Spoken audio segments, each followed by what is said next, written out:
ট্রেনের জানালায় মুখ রেখে তাকিয়ে আছি। হঠাৎ মনে হল, আমি কি স্বপ্ন দেখছি? সামনে যেন একটা জাদুর রাজ্য। উঁচু পাহাড়ের গা বেয়ে নেমে আসছে স্বচ্ছ সাদা ঝর্ণা।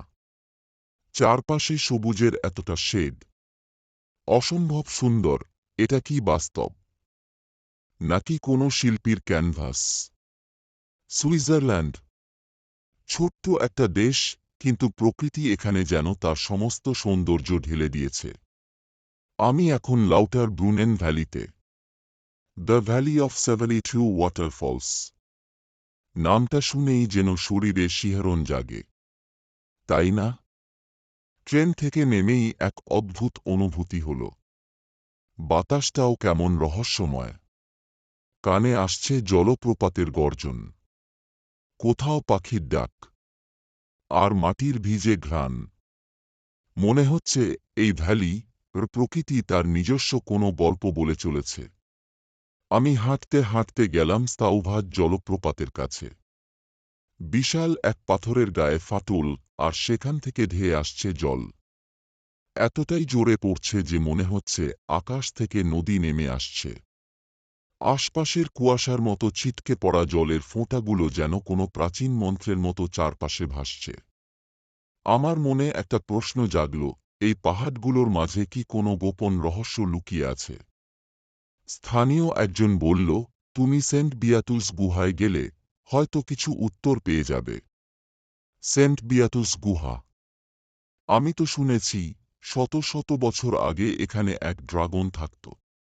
ড্রাগন? আমি আর দেরি করলাম না। পথ ধরে হাঁটতে হাঁটতে পৌঁছালাম সেই রহস্যময় গুহার সামনে। হালকা ধোঁয়া উঠছে, যেন মাটির নিচে এখনো কিছু আছে।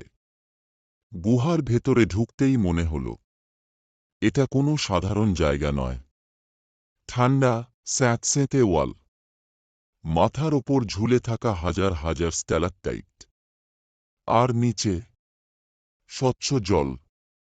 আমি ভেতরে এগিয়ে গেলাম, আর ঠিক তখনই একটা শব্দ, ফিস ফিস। আমার শরীর জমে গেল। এটা কি বাতাসের আওয়াজ, নাকি কেউ কিছু বলছে? আমার মনে হল, হয়তো এখানেই কোনো রহস্য লুকিয়ে আছে। হয়তো শত শত বছর আগে এখানে সত্যিই কোনো ড্রাগন ছিল। হয়তো এই ওয়ালগুলোই সাক্ষী হাজারো অজানা গল্পের। বাইরে বেরিয়ে দেখি, সূর্য ধীরে ধীরে পাহাড়ের আড়ালে হারিয়ে যাচ্ছে। আকাশ যেন আগুনের মতো লাল হয়ে গেছে। চোখের সামনে প্রকৃতি এক অপার্থিব দৃশ্য এঁকে চলেছে। আমি এক মুহূর্তের জন্য দাঁড়িয়ে রইলাম। এই পাহাড়, এই জলপ্রপাত, এই গুহা, সবকিছু যেন এক অব্যক্ত রহস্য বহন করছে। যেন এক অলিখিত উপন্যাস, যার প্রতিটি পাতায় প্রকৃতির কোনো না কোনো অদ্ভুত সত্য লুকিয়ে আছে। সুইজারল্যান্ড শুধু একটি দেশ নয়, এটা এক জাদুময় অনুভূতি, এক রহস্য, এক স্বপ্ন। তুমি কি কখনো সুইজারল্যান্ডের এই অলৌকিক সৌন্দর্যের অনুভূতি পেয়েছ? নাকি এই রহস্য এখনও তোমার জন্য আজও অজানা? ভিডিওটি আপনার ভালো লাগলে লাইক, শেয়ার ও সাবস্ক্রাইব করুন, এবং কমেন্ট সেকশনে আপনার মূল্যবান মতামত জানান, এই রকম ভিডিও আরও পাওয়ার জন্য। আমাদের সঙ্গে থাকার জন্য আপনাকে অসংখ্য ধন্যবাদ। জয় ব্লগ।